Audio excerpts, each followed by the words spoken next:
Peut-on parler entre amis au téléphone de sujets profonds du cœur, de l'âme et de l'esprit?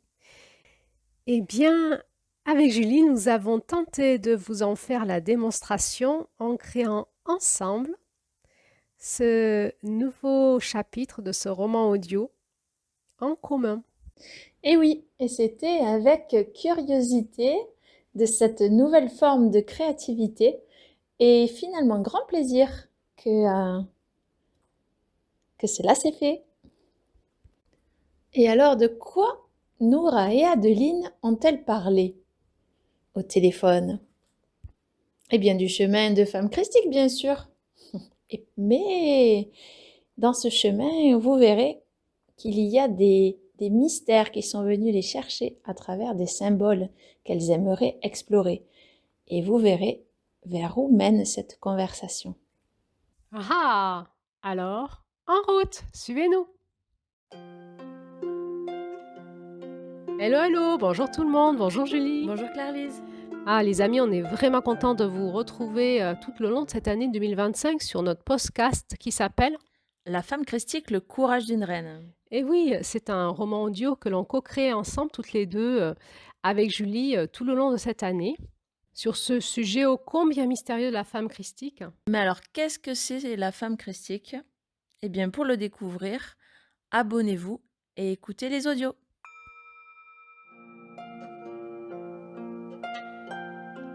Il était une fois, l'histoire commence comme ça. J'ai le courage d'une reine. Ah,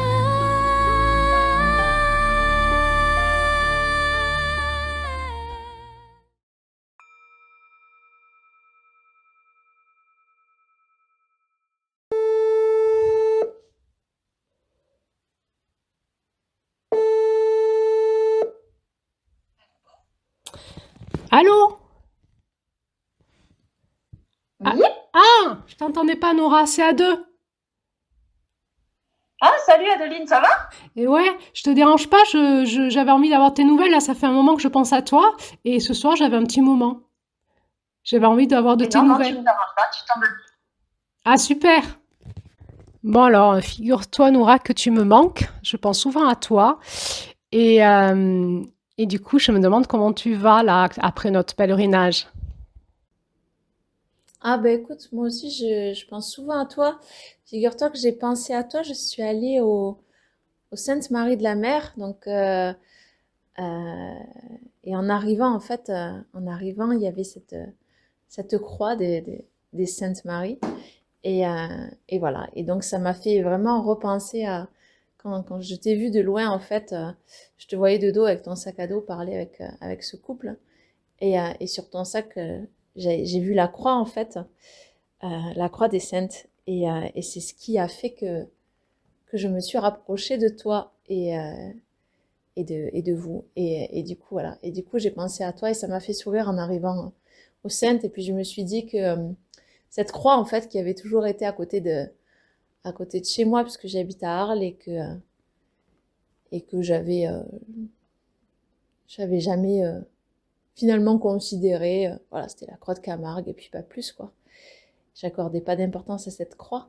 Et elle a pris une toute autre dimension avec le pèlerinage. Donc, finalement, c'est cette croix-là qui m'a rapprochée de toi et qui a fait qu'on a pèleriné ensemble. Donc voilà. Donc, tout ça pour te dire que je vais bien et que moi aussi j'ai pensé à toi.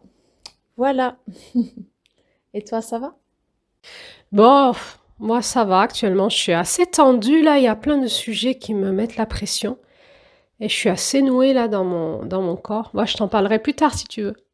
Mais oui, la croix, bien sûr, cette croix, elle nous a tellement parlé. Je t'avais dit au fait pourquoi je l'avais mis derrière mon sac à dos là, cette croix des Saintes Maries de la Mer? Je me souviens plus. Ah, bon, ben oui, tu me diras plus tard. Ben écoute, pour la croix que tu as mis sur ton sac, ça ne me parle pas. On a parlé de beaucoup de choses, mais je crois pas que tu m'as expliqué pourquoi tu avais mis la croix sur ton sac. Ah ah! Bon, ben, tu sais, tu connais bien, toi, ce langage. On rentre dans le mystère des langages, du langage des symboles. J'adore parler de ça avec toi. Le langage, en fait, la différente façon de communiquer, comment on communique, en fait, avec nos intellectuels, de manière rationnelle, comment on peut communiquer dans les langages symboliques qui vient nous chercher plus dans l'émotionnel, mais aussi dans le spirituel. Et finalement aussi comment on peut communiquer de cœur à cœur, qui est plus la communication humaine et dans l'amour, dans l'humanité.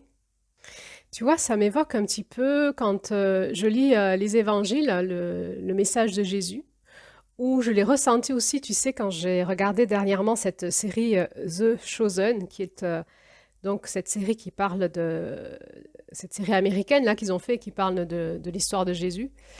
Je l'ai vraiment ressenti de nouveau en regardant cette série, combien quand Jésus il parle soit aux foules ou soit à ses disciples, il emploie souvent un message codé, donc métaphorique, on appelle ça les paraboles, et il y en a qui comprennent et il y en a qui comprennent rien. Alors je me suis demandé, mais pourquoi en fait il emploie un message codé, pourquoi il ne nous dit pas les choses simplement? Et je me suis voilà, dit en fait, et j'ai de nouveau encore plus réalisé combien finalement ce message symbolique, il parle à l'âme, et il faut squeezer le cerveau, le mental, la rationalité pour le comprendre, parce que en fait, on va parler dans un espace qui est un autre paradigme que celui du rationnel, qui est le paradigme de l'âme, de la spiritualité.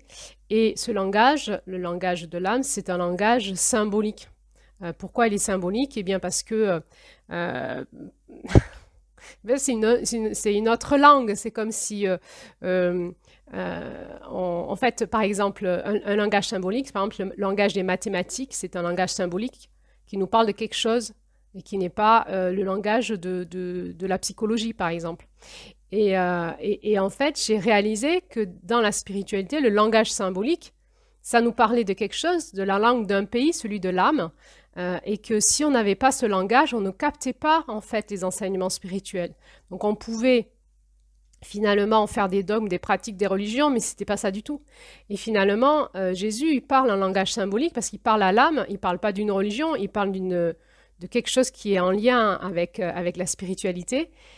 Et donc, il y a des personnes qui arrivent à rentrer dans ce langage et à le comprendre et à le saisir et à saisir la nourriture pour l'âme et la compréhension et les impacts que ça va avoir dans leur vie de tous les jours. Et il y en a d'autres, ils comprennent rien en fait, et ils sont rationnels, ils comprennent rien. Et ça m'a parlé de comment en fait on pouvait par exemple lire les évangiles ou regarder cette série The Chosen, on pouvait la regarder ou lire les évangiles ou tous les livres spirituels d'une manière rationnelle, analytique, et on passait à côté du message de l'âme où on pouvait rentrer dans le langage des symboles et avec notre âme aller capter la nourriture. Et alors, bon, quel est le lien avec la croix de Sainte Marie de la Mer que j'ai mis derrière mon sac? Eh bien, moi, j'aime bien rentrer dans le mystère du langage symbolique, de qu'est-ce qu'il veut nous dire derrière ce qu'on nous raconte. Et pourquoi on nous raconte ça et qu'est-ce qu'il y a derrière. Et j'adore, en fait, plonger dans le mystère des symboles et d'aller voir de quoi ça nous parle de l'autre côté, dans l'intangible, dans ce langage symbolique, dans ce langage spirituel. Et quand je suis arrivée au Sainte-Marie de la Mer, il y a quelques années, et que j'ai vu cette croix dite de Camargue, j'ai tout de suite capté, parce que j'ai vu que tout le monde la mettait au-dessus de leur porte, comme un porte-bonheur, derrière leur voiture, mais pas que en Camargue, en fait, partout, à Nîmes, et nous, on l'a croisée encore loin, je ne sais pas si tu te souviens, il y a des moments, on se disait, mais qu'est-ce que fait la croix camarguaise? Parce qu'on avait dépassé Marseille, il y avait encore la croix camarguaise à des moments, et je me suis dit, ça a l'air d'être un symbole fort pour cette région, et je vais aller explorer qu'est-ce qu'il y a dans la réalité symbolique de cette croix, au-delà de ce qu'on nous raconte. Donc je l'ai mise derrière mon sac à dos, à la fois, c'était comme pour dire, c'est mon point de départ, je pars des Saintes Maries de la Mer, et ça me rappelait que c'était bien là qu'est arrivé à ce pays-là, probablement, possiblement, suivant la légende qui nous raconte, ces femmes qui amenaient ce message spirituel du christianisme, enfin du message du Christ en tout cas. Donc elles étaient, suivant la légende, arrivées aux Saintes Maries de la Mer. Et moi, j'allais cheminer, pèleriner, en partant de là, j'allais pèleriner tout ce chemin jusqu'à vers Marie-Madeleine, vers la Sainte-Baume. Et j'allais écouter ce que ces femmes avaient à me dire à travers ce langage symbolique. Mais ouais, c'est vrai que moi aussi j'adore voilà, l'idée d'explorer les messages, décoder les messages et explorer les mystères des symboles. Bon, après, c'est marrant, tu vois, que tu parles des évangiles parce que bah, d'envisager en fait la lecture des évangiles comme un décodage et un langage de l'âme à écouter en fait à travers les paroles du Christ, ça donne une autre dimension en fait, je trouve. Voilà. En tout cas, c'est bien la croix des Saintes Maries qui a été le point de départ et le point de reliance finalement. Et c'est vrai que quand j'y pense, c'est marrant parce que tu vois, ça me fait penser à la revue que j'ai écrite et à cet épisode où en fait Anaë et Léopold ils se retrouvent finalement ils sont dans la forêt et où Léopold construit une maison en fait et finalement elle va construire sa maison à côté de lui et toute la symbolique qu'il peut y avoir autour de cette construction de maison. Et vraiment, cette idée de maison me renvoie vraiment à la croix des saintes. Si on dessine son contour finalement, peut vraiment symboliser une maison. Donc en fait, tu vois, en fait, ça me fait énormément écho. Ça me fait aussi penser. Alors ça va loin, hein, mais ça me fait aussi penser. Je me dis, mais voilà, est-ce que finalement, dans le langage de notre âme, il n'y aurait pas comme ça plein de symboles qui nous appellent et qui nous dépassent et qui quelque part nous appellent à notre maison, quoi, à notre maison, je sais pas comment l'exprimer, tu vois, mais à la maison qui ferait qui nous guiderait, en fait, voilà. Et notre âme qui se rappellerait grâce à ces symboles du chemin comme des panneaux de direction. Ouais, je crois que c'est tout à fait ça. J'aime t'entendre dire que notre âme, elle cherche son chemin pour revenir à la maison. Et ça me fait penser aux écrits apocryphes, et entre autres à la Pistis Sophia, qui est un livre qui reprend plusieurs livres et qui sont les enseignements de Jésus après sa résurrection à ses disciples, où il explique justement toute cette errance de l'âme du monde pour retrouver son chemin. Bon, alors Noura, on a beaucoup toutes les deux investi pendant notre pèlerinage l'exploration de cette croix des Saintes Maries de la Mer. On en a compris beaucoup de choses toutes les deux en allant voir de l'autre côté. Et je ne sais pas si j'ai envie d'y retourner là tout de suite en conversation téléphonique avec toi. Je voulais juste prendre de tes nouvelles. Mais par contre, pourquoi pas une fois se faire une séance toutes les deux où on se retrouverait et on irait comme ça explorer des symboles qui sont venus à nous. On pourrait continuer à explorer la croix des Saintes Maries de la Mer. Et puis tous ces symboles, entre autres, toi tu mets des symboles dans tes revues, hein.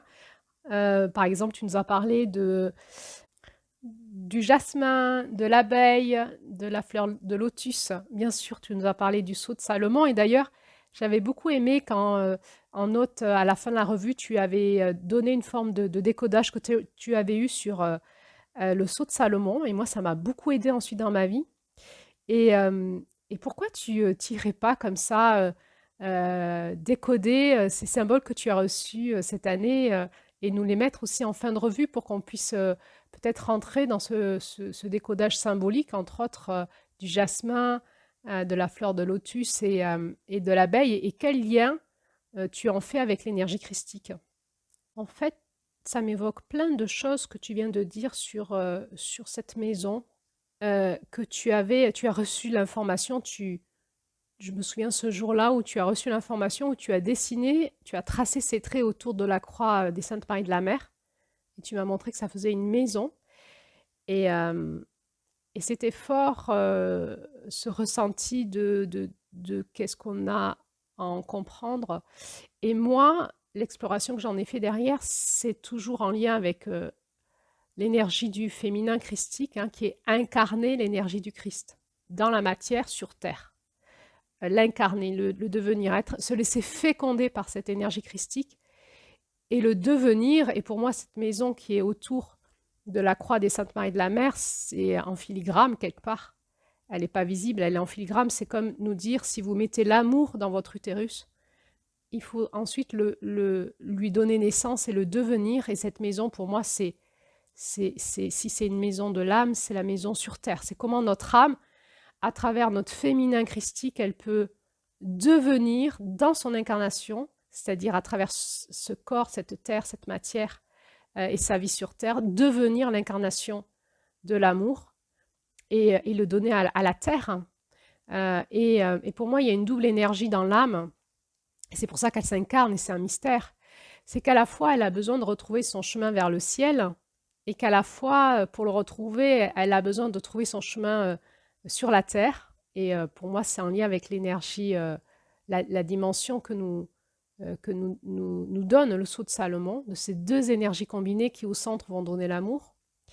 Et ça m'évoque quelque chose que tu viens de dire, c'est finalement, j'ai parlé du langage de l'âme, mais peut-être que je peux préciser qu'au tout départ, le langage symbolique, qui est les ondes de forme, sont le langage de l'esprit, en fait. L'esprit qui est encodé par un langage qui est le langage de la lumière et qui va donner des ondes formes, de la géométrie sacrée des ondes formes, et qui va ensuite, en s'incarnant, donner une dimension électromagnétique. Et là, on rentre dans la dimension de l'âme, qui va, en s'incarnant, donner un corps. Et finalement, nous sommes esprit, âme, corps. L'esprit féconde l'âme, et l'âme va féconder le corps. Et le corps va, avec son intelligence reliée à la terre, au ciel et au cœur, va digérer tout ça pour ramener tout ça vers l'amour. Et pour moi, c'est ça, en fait, l'énergie christique, c'est se laisser féconder par l'esprit christique, c'est-à-dire les ondes de forme sacrée de cet esprit christique qui va donner une énergie christique et laisser notre âme se laisser féconder par cette énergie christique pour rencontrer dans notre cœur cet homme qui a été le Christ sur la terre et le devenir être cette femme qui, à ses pieds, écoute ses enseignements parce que finalement, nous avons des écrits, que ce soit les évangiles ou les écrits apocryphes, où ces enseignements ont été donnés concrètement. Nous pouvons concrètement aller nous y abreuver, nous abreuver à cette source de l'amour, rentrer dans le décodage de ces ondes de forme, derrière ces paraboles, que ce soit dans les évangiles ou les écrits apocryphes, et finalement re-rencontrer le Christ en nous, dans notre cœur, et puis dans notre âme, et puis dans notre esprit, et le devenir. Et pour moi, la croix des Saintes Maries de la Mer, elle nous enseigne ça en langage codé. Et finalement, ce que j'observe et ce qui me rend triste, c'est que les personnes que je rencontre en France qui se disent soit être chrétien, soit être révoltées contre la religion chrétienne, soit à fond dedans, soit contre dedans, finalement, c'est juste, souvent j'observe que c'est juste qu'ils n'ont pas rencontré le Christ. C'est-à-dire, à la fois, ils n'ont pas laissé féconder leur esprit par les ondes de forme de l'esprit christique. Ils n'ont pas laissé leur âme être fécondée par l'énergie christique. Et ils n'ont pas rencontré dans leur cœur cet homme, Jésus, qui a incarné sur terre en tant qu'homme cette énergie christique et qui est devenu le Christ incarné. Et du coup, ils ne peuvent pas l'incarner. Donc, soit ils en sont dans des dogmes et ils en font une religion, soit ils le rejettent parce qu'ils disent tout ça, c'est des conneries, c'est des croyances. Est-ce que tu es croyant ou pas? Pour moi, la question, c'est pas est-ce qu'on est croyant ou pas, c'est est-ce qu'on a rencontré le Christ en nous et est-ce qu'on le devient? Et pour moi, il n'y a pas de féminin christique s'il n'y a pas de masculin christique. C'est-à-dire, le masculin christique, c'est retrouver la conscience, retrouver notre âme, faire le tri, rentrer dans le discernement et retrouver l'espace dans l'intangible, la rencontre avec ces dimensions-là et se laisser enseigner. Se laisser enseigner à la fois dans le tangible et dans l'intangible et le devenir. Et souvent, je me pose la question, pourquoi c'est si dur de dire qu'on est en reliance avec le Christ dans ce monde-là? Eh bien, j'ai observé, soit c'est parce que les personnes religieuses ne nous comprennent pas parce qu'ils ne l'ont pas rencontré réellement, soit c'est parce que les personnes qui sont contre cette religion ne l'ont pas rencontré aussi personnellement, et donc on est sur des plans parallèles où on ne se rencontre pas, on ne peut pas se comprendre. Et moi, dans mes soins au cabinet, ce que j'essaye de faire, c'est d'abord, avec cette énergie christique, de faire des soins pour restaurer l'amour chez les personnes qui viennent me voir, et ensuite les ramener petit à petit vers cette conscience christique qui, pour moi, est la conscience de l'amour. Mais alors, du coup, et Noura, je vais te poser cette question. Quelles seraient alors les ondes de forme christique dans l'esprit? Qu'est-ce que ça nous amènerait comme vertu, valeur et réinformation énergétique de notre âme? Et quelle éthique ça nous permettrait d'incarner sur Terre? Qu'est-ce que c'est que finalement l'intelligence de l'amour? Eh bien, c'est toute ma quête actuellement. Et voilà, moi j'en suis là. Donc pour moi, c'est quand même un chemin à la fois très intense, très complexe, mais très incarné. Et c'est vraiment ce que j'essaye de faire dans mes séances, c'est d'incarner et d'aider les personnes à incarner cette dimension de l'amour. Et on ne peut plus être dans les dogmes, dans les religions, même dans les symboles à un moment. Il faut aller dans le féminin christique, c'est-à-dire l'incarner par notre utérus et le devenir.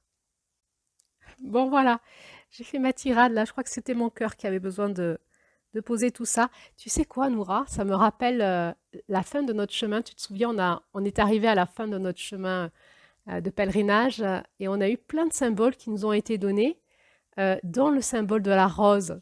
Tu te souviens? Eh oui, je me souviens. C'est marrant parce que tu dis ta grande tirade, mais c'est vrai que ça me rappelle nos conversations et quand je t'entends comme ça parler, j'entends vraiment la passion que tu as, ouais, tu es porté quoi par cette quête christique et voilà, et de l'intelligence de l'amour. C'est beau, c'est beau. Et bah écoute, vraiment, je t'entends insister sur les évangiles et les enseignements du Christ et ses paroles qui ont été finalement, tu vois, j'allais dire proscrites. C'est pas du tout ce que je voulais dire, écrites. Et, et donc à aller réexplorer. En tout cas, voilà. En tout cas, ça me donne vraiment envie d'aller réécouter tout ça. Et donc, je vais te répondre évidemment oui pour les les symboles et voilà, ces rencontres qu'on pourrait faire et où on pourrait discuter des symboles et peut-être même des paroles, je sais pas. Qui sait? On sait pas vers où le chemin nous mène, hein. Depuis qu'on s'est rencontrés, c'est assez surprenant tout ce qui s'est passé. Et ce qui est surprenant, tu vois, pour moi à vivre, c'est qu'en fait, c'est comme une confirmation, en fait, dans notre rencontre de tous les symboles que j'avais déjà eus dans ma vie. Donc, tu vois, tu parles de la rose. Et moi, c'est vrai que là, j'ai toujours eu une relation particulière avec la rose. J'avais compris qu'il y avait quelque chose autour de ça. Évidemment, j'ai déjà entendu les lignées de la rose en lien avec Marie-Madeleine, la rose en lien avec Marie, etc. Mais sans m'y intéresser, en fait, sans m'y plonger, sans aller chercher voilà, pourquoi et à quoi c'était relié. Et tout en sachant que c'est assez fort, mais voilà. En tout cas, oui, en termes de symboles, on a été quand même bien gâtés. On a été bien gâtés. Le plus flagrant quand même, ça avait été l'étoile à 8 branches devant la basilique. parce que voilà, on en avait discuté, mais c'est vrai que pour moi, l'étoile à 8 branches, c'est ce qui s'était rapidement présenté suite à ma première rencontre avec le Christ, en fait, en termes de symbole. Et voilà, encore à explorer, un grand mystère à explorer et tout ça, mais c'était quand même énorme d'arriver et de voir cette étoile, j'allais dire sous nos pieds. Tu vois, tu parles d'incarnation de l'énergie christique, de l'amour, là, l'étoile, elle était sous nos pieds. Et ouais. Et puis voilà, et puis je me souviens, tu sais, tu te rappelles quand on est allé, bon, toi, t'avais flashé sur ce magasin avec la rose qui était devant, tu avais dit que t'avais vraiment flashé sur ce magasin qui était fermé quand on est arrivé. Et, donc, on s'est retrouvés dans un autre magasin. Et je sais pas si tu te rappelles, j'étais tombée sur une colombe, en fait, et dans un mandala. Et moi, j'avais acheté ça. Et t'avais pas vu ce que j'avais acheté. Et c'est vrai que la colombe, tu vois, aussi, me parle énormément. Elle est venue 2 fois, en tout cas 2 fois de manière très forte, finalement parler à mon âme, à mon être, et me toucher en plein cœur, en fait. Donc, ensuite, j'avais lu des choses en lien avec la colombe. On disait que je crois que c'était dans un des livres de Daniel Meroy où il parlait de la colombe en lien avec Marie qui était nommée comme ça, comme une colombe, une messagère. Et voilà, moi, la première alliance avec la colombe, c'était la colombe qui apportait un message de paix. Et bref, quoi. Et en tout cas, voilà, tout ça pour dire que dans ce chemin-là, il y avait ce symbole-là qui est très, très fort pour moi et que je décide d'acheter dans ce magasin. Et je te revois me dire, je sais plus comment ça s'est passé, on était dans la rue et je t'ai montré ce que j'avais acheté. Et en fait, tu m'as dit, mais t'es rouge. Et tu rougis ou je sais pas. Et voilà, et ça parle aussi je trouve, de l'intimité, en fait, qu'il peut y avoir dans notre relation au symbole et dans ce qu'on vient incarner, justement, et comment, quand ça devient matière, en fait, et qu'on le montre à l'autre, comment ça peut venir vraiment toucher à l'intime, en fait. Bref, donc voilà, et puis après, on s'est redirigé vers ce magasin que tu avais vu, toi, avec cette rose. Et voilà, et là, quand même, ça a été quelque chose aussi, quoi. Hein? Oui, oui, je me souviens. Oh là là, ce magasin, il s'appelait Les Roses Divines. Et il y avait une lumière qui se dégageait de ce magasin. Quand je l'ai vu, j'ai dit, c'est là qu'il faut que j'aille. Et quand on y est allé, quand on est rentré dans le magasin, ça vibrait de partout. Et je me souviens de ce monsieur derrière le comptoir qui était comme un ange incarné. Ça, il vibrait de lumière, tu te souviens? Et il nous a raconté son histoire avec Marie-Madeleine, pourquoi il en était arrivé là à vendre des produits en lien avec la rose et Marie-Madeleine devant cette cathédrale ou basilique, je ne sais plus ce que c'est. Et il nous avait raconté l'histoire de sa rencontre avec sa femme qui avait été extraordinaire. Et finalement, il nous avait dit de ne pas chercher l'amour, mais que l'amour allait se présenter à nous et quand il était là, il transformerait toute notre vie. Ah ouais, il était fascinant ce monsieur. C'était chouette cette conversation qu'on a eue avec lui. Ah, et en parlant d'amour, oui, je me souviens quand tu m'avais montré ta colombe, t'es devenue rouge en la regardant comme si tu étais face à un amoureux. Et je t'ai sentie devenir toute chaude, toute troublée, comme si tu tombais en amour face à cette colombe. Ouais, c'est puissant quand même. Et ouais, c'est tout des bons souvenirs. Et après, je me souviens, on a été appelés chacune par des objets, des énergies dans ce magasin qui sont devenus finalement notre trésor de ce pèlerinage. Et moi, c'est un tableau d'une jeune fille qui prie avec des roses autour d'elle, un voile et vraiment cette lumière qui s'émane de son âme, qui est un tableau qui représente Marie, la jeune Marie. Je crois que toi, je t'ai offert en fait de l'huile de nard et de l'huile de rose. Et, euh, et on est reparti aussi avec tout ça. Et maintenant, on en est où?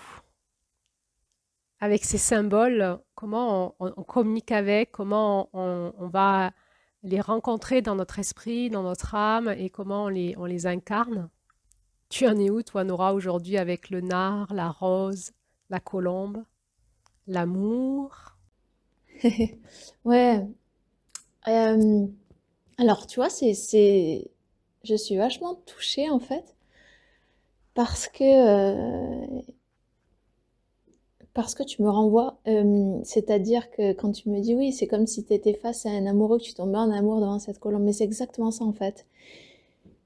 Et du coup, je suis hyper touchée parce que je comprends la puissance en fait de quand l'amour il vient nous bousculer. Et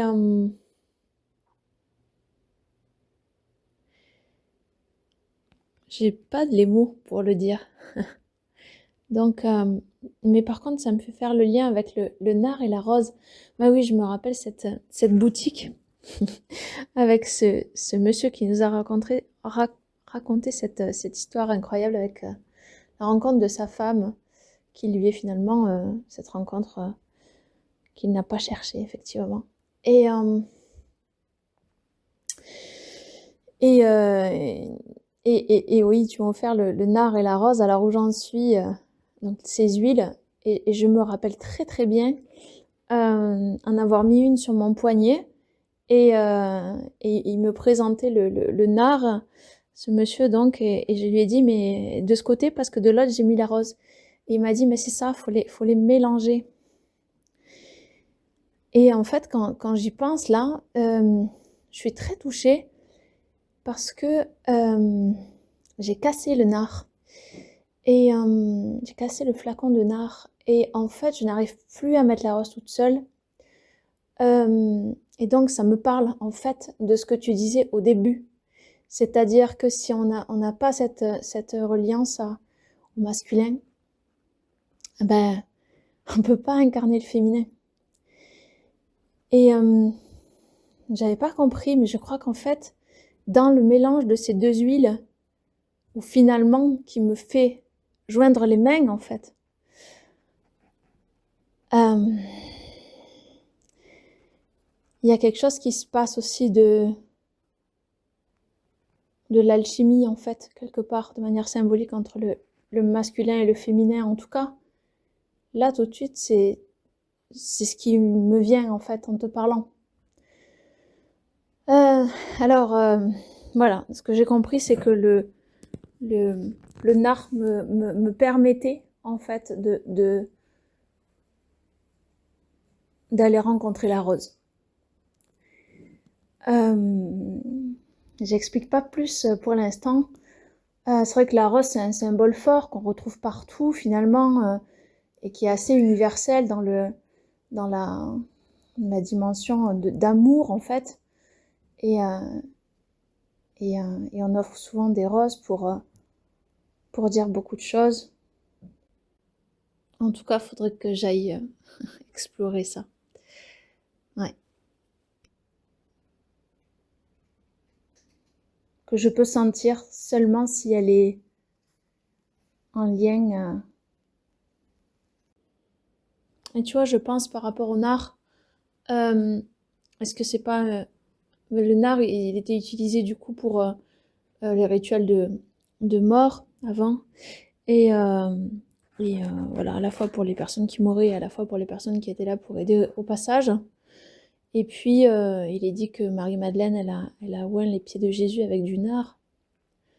Alors est-ce que moi, le nard, ça m'aide à faire le passage vers autre chose qui serait la rose?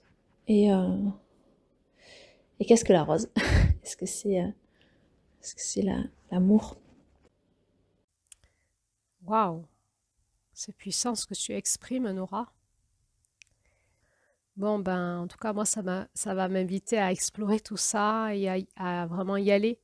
Non pas avec le mental et les questions, mais à y aller de l'autre côté dans l'intangible, à aller voir l'onde de forme et ce que ça nous raconte. En tout cas, comme ça, en t'écoutant, de mémoire, il me semble que Marie-Madeleine, quand elle a oint les pieds de Jésus, c'était juste avant qu'il meure. Et waouh, ça me touche beaucoup. D'ailleurs, certaines peintures de Marie-Madeleine la présentent avec ce flacon de parfum dans ses mains. Ça fait partie d'un mystère à explorer dans ce féminin christique. Et ça m'évoque encore autre chose. Jésus, il parle beaucoup du royaume de son Père. On revient à cette maison ou à cette cité d'or, cité d'amour, le royaume de son Père. Et il dit à ses disciples, avant de mourir, je m'en vais vers mon Père, mais je reviendrai vers vous. Et il leur dit qu'il va faire ce passage par la mort et qu'il va repartir vers ce royaume de son Père, mais qu'il reviendra. Alors, je ne sais pas, ça, dans tout ce qu'on se raconte, là, il y a quelque chose avec ça aussi qui se tisse. Et puis alors, mince, t'as cassé ton flacon du nard. Ah là là, t'as dû être dégoûtée, ma pauvre. Et ça me rappelle ma propre histoire avec la rose. Figure-toi que cela fait peut-être 2 3 ans que je cherche un parfum pour moi, à base de rose, mais quelque chose qui est doux, qui est poudré. J'en ai besoin et je le cherche. Donc, je le cherche dans les parfumeries et je ne le trouve pas. Et, euh, et pour Noël dernier, j'ai testé plein de parfums à base de rose et j'en ai choisi un que j'avais acheté et que je n'arrivais pas à mettre. Je n'arrivais pas à le porter, il était trop fort, trop puissant. Je voulais quelque chose de plus doux finalement. Et, mais je l'aimais bien, il me parlait quand même de quelque chose de mon identité, mais c'était pas ça, je voulais quelque chose de plus doux. Et figure-toi que la veille du départ, le soir, après avoir pris ma douche le soir pour aller au lit, au moment où on allait, enfin, j'allais partir le lendemain pour faire ce pèlerinage, le soir, eh bien, j'ai cassé cette bouteille de parfum à la rose. Il y a eu du parfum partout dans ma salle de bain. Mon premier réflexe a été de l'éponger avec une serviette de toilette, de bain, là. Et ensuite, ça sentait vraiment partout. Ensuite, j'ai dû aller faire une lessive parce que la serviette, c'était très très fort l'odeur. Et ensuite, je suis retournée pour enlever les éclats de verre avec la conscience qu'il fallait pas que je me blesse mes pieds alors que j'allais cheminer pendant 15 jours et que j'avais besoin de mes pieds pour qu'ils soient sains. Et là, pendant que ça sentait encore très fort la rose, hein, que j'étais en train de balayer à la balayette les bouts de verre cassés en faisant attention à mes pieds, ça m'a dit Marie-Madeleine qui a oint les pieds de Jésus. Tu exploreras cela. Et eh bien, j'y ai pensé pendant le chemin plusieurs fois. Et pour l'instant, j'ai pas réussi à rentrer dedans. Et là, tu fais le lien avec elle, tu dis que c'était un parfum de nard. Il faudrait que j'aille vérifier les textes parce que moi, j'ai plus le souvenir. Euh, Tu dis que c'est un parfum de nard. Tu as cassé ton propre parfum de nard. Et moi, j'ai cassé mon parfum de la rose. Et on revient sur ses pieds ouins. Mais je crois que là, on a plein de choses à explorer. Très profond. On pourrait en parler, mais je crois qu'il faut qu'on aille les explorer et les découvrir de l'autre côté dans l'intangible et comprendre en tant que femme et cette femme christique que l'on essaye d'incarner, de quoi ça nous parle, comment ça nous guide dans notre incarnation, dans notre réalité. Et tu sais quoi, ce que je suis en train de me dire, Noura, tout à l'heure tu disais que c'était comme, les symboles étaient comme des panneaux indicateurs pour nos âmes. Et tu m'as dit aussi à un moment, j'ai noté cette phrase, elle m'a impactée, que toutes les deux, on ne sait pas où le chemin nous mène. Et moi, ce qui me vient là, c'est en nous entendant parler de tout cela, alors que je t'appelais juste pour prendre tes nouvelles et on est déjà activé en train d'échanger de cœur à cœur sur l'intensité de la quête de notre âme, de notre être. Eh bien, je me dis peut-être que toi et moi, on est des artistes des nouveaux chemins du ciel.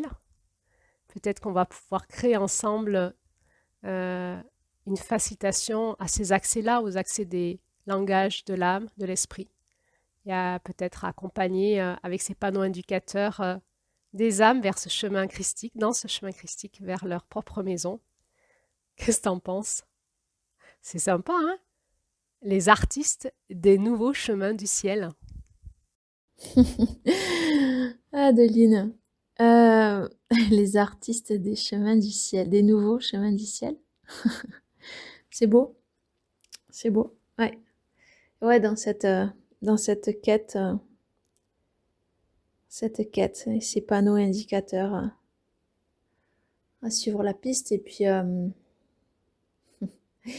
et ça me fait penser, tu vois, entre les panneaux, la direction de la maison, la piste à suivre, les symboles et, euh, et tout ce qui se passe en fait et qui nous aide à aller dedans. Enfin, c'est incroyable quand même, l'histoire de ton parfum de rose cassé et de ce chemin et de moi qui casse mon art et comment finalement là on revient à parler de tout ça et ça nous invite à aller plus loin, effectivement. Donc, on va aller explorer tout ça.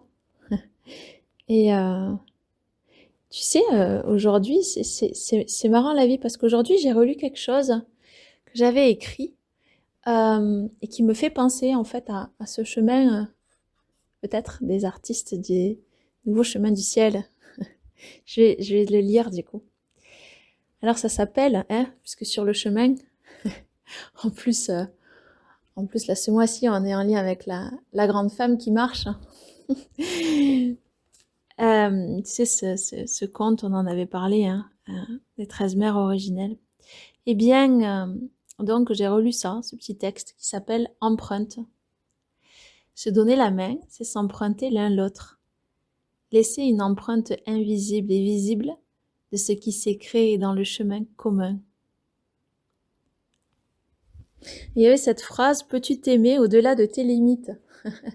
On en revient à l'amour et au chemin d'être humain sur Terre et d'avoir envie d'aller vers cet amour. Et ça me rappelle aussi quelque chose. Je crois que l'information que j'avais eue, c'était dans le mot désamour. En fait, l'amour, il est toujours là. Ça dépend comment on entend le désamour.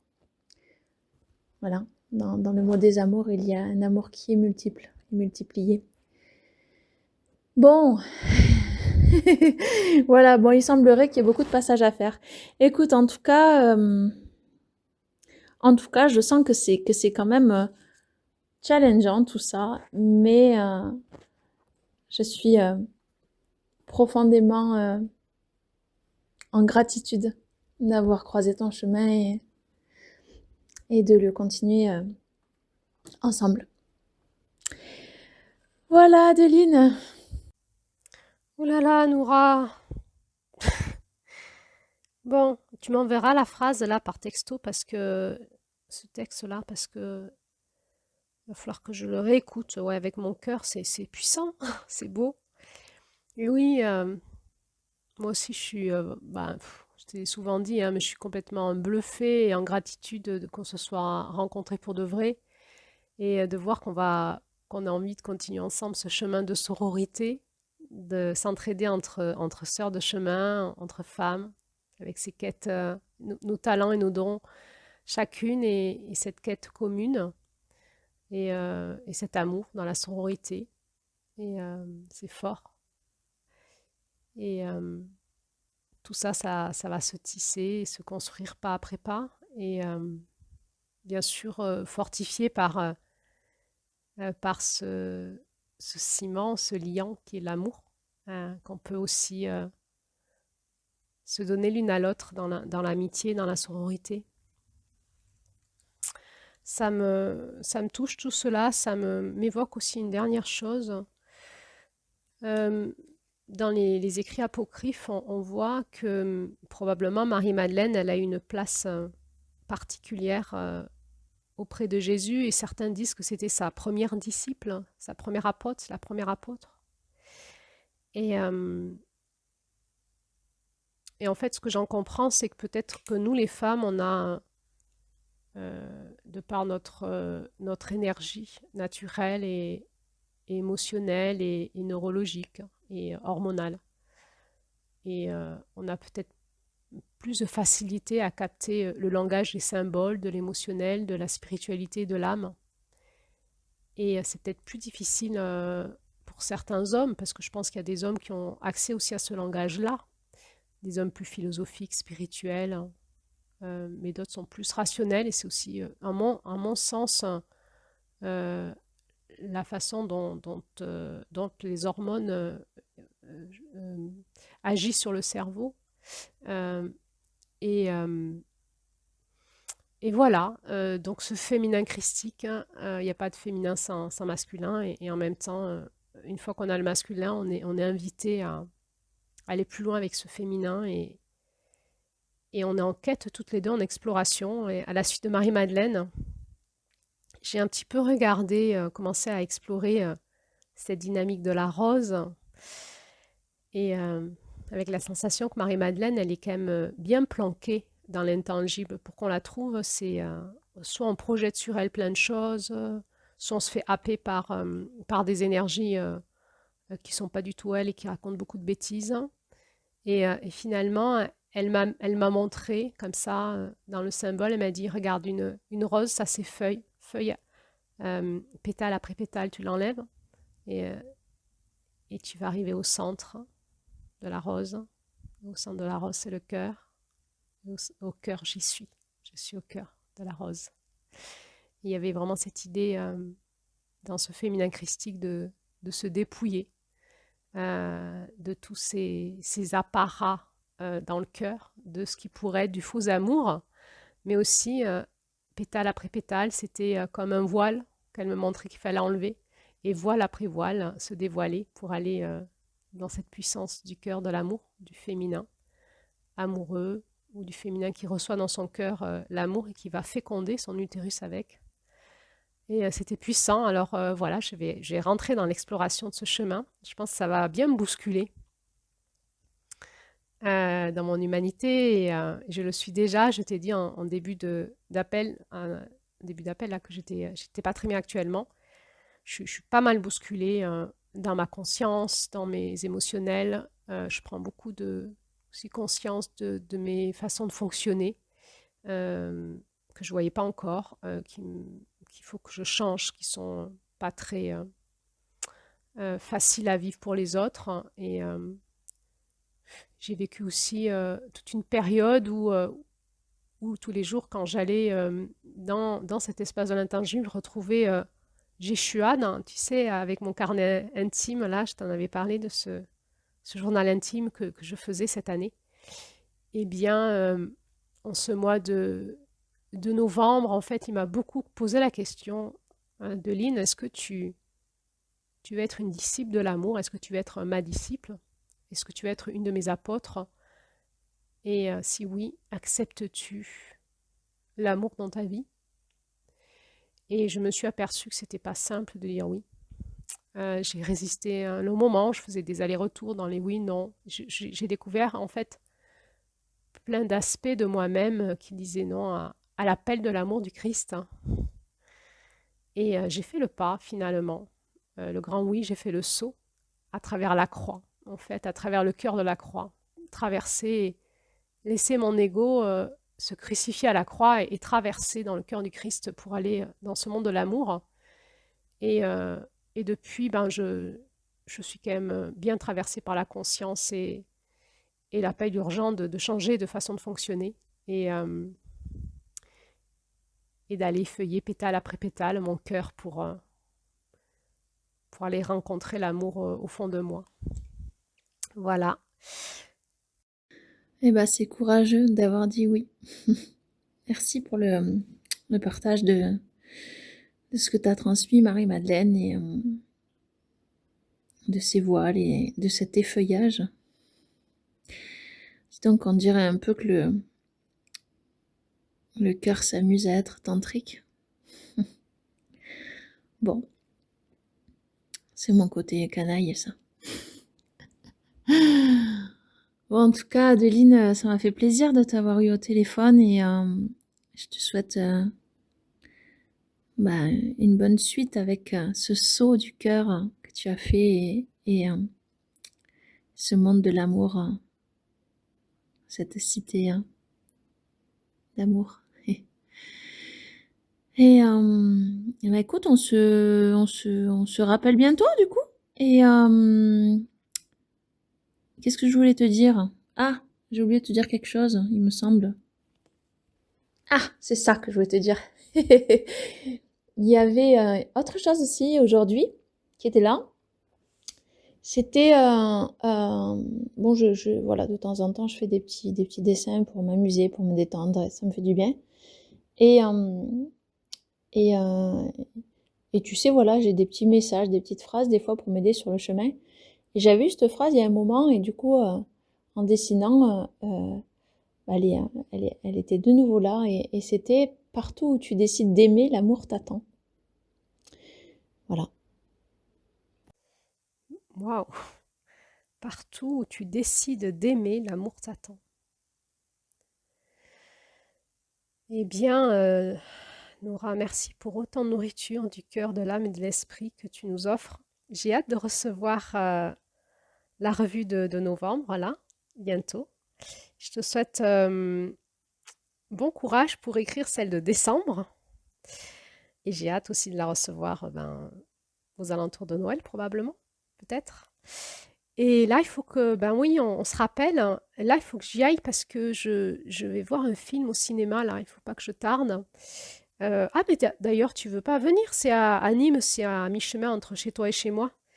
Ça s'appelle les Baroudeurs du Christ.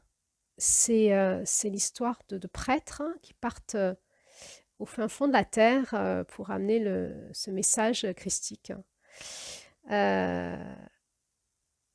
Et voilà, on les appelle les Baroudeurs du Christ. Alors, c'est un film probablement catholique, mais je suis quand même bien curieuse de voir si ce film va véhiculer à travers peut-être ces hommes christiques le message de l'amour, en fait. Et bon, je sais bien que les prêtres catholiques n'ont pas de sexualité et du coup ne communient pas avec des femmes. Et ça me dérange vraiment dans le catholicisme. Mais voilà, j'ai envie d'aller voir ce film. Je suis allée voir, après notre pèlerinage, je suis allée voir le film Le Sacré-Cœur, qui a fait, je ne sais pas si tu as entendu parler, mais il a fait un tapage dans les médias et je l'ai détesté. J'ai vraiment été très, très... il ne m'a pas du tout touchée, il m'a même écœurée. J'y ai vu dedans l'inverse du cœur du Christ et je suis très curieuse de voir si ce nouveau film va me parler ou pas de quelque chose en lien avec l'amour. Et je suis très interrogée de tous ces films qui sortent au cinéma actuellement autour de la dimension christique du monde et de l'amour. Voilà, tu serais intéressée pour venir le voir là tout de suite. C'est la séance qui est à 20h et après boire un coup ensemble en ville si tu veux. Ah, eh ben écoute, avec plaisir, carrément. Bon, par contre, vu l'heure, il faut qu'on raccroche et que j'aille vite me préparer. Parce que sinon, au niveau, tu vois, timing, ça va être serré. Mais écoute, avec grand plaisir. Bah voilà, parfait. Moi, du coup, je te dis à tout à l'heure. Mais c'est trop génial! Alors du coup, je t'appelle et puis en fait, non, on va se voir, on va passer la soirée ensemble. Mais alors, c'est encore une surprise de la vie. Ah, je suis trop trop contente. Allez, ciao ciao! Je raccroche, bise, à tout de suite. Mais oui! Allez, bise. Ciao, à tout à l'heure.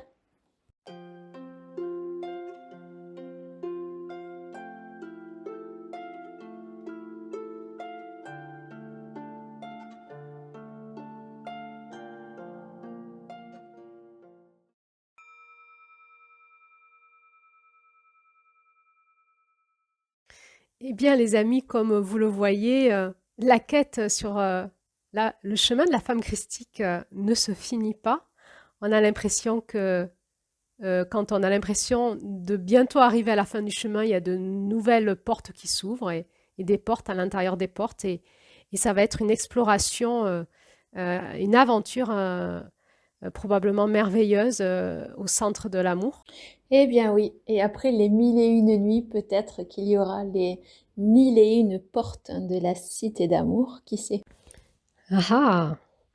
En tout cas, avec Julie, nous sommes toujours là avec notre art qui est naissant, mais au service de nouveaux chemins, les artistes du renouveau, les nouveaux chemins du ciel. Alors, l'aventure continue. Restez à l'écoute, le chemin n'est pas fini, mais est-ce qu'il se finira un jour? Alors là, excellente question. En tout cas, la marche nous révèle des choses. Eh bien, dans les artistes du renouveau, nous vous invitons à nous rejoindre sur le chemin et vous avez plusieurs manières de le faire. Vous pouvez nous rejoindre sur YouTube, sur Facebook, sur Instagram. Claire-Lise et Julie, artistes du renouveau. Podcast La femme christique, le courage d'une reine. C'était Julie et... Comment je m'appelle moi déjà? Claire-Lise ou Adeline? Alors là, excellente question. Pour les artistes du renouveau. Nouveau chemin du ciel.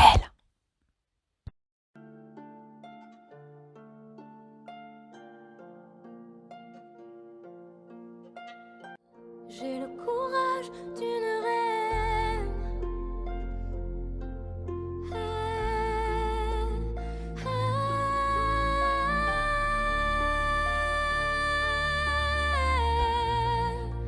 Le courage d'une reine.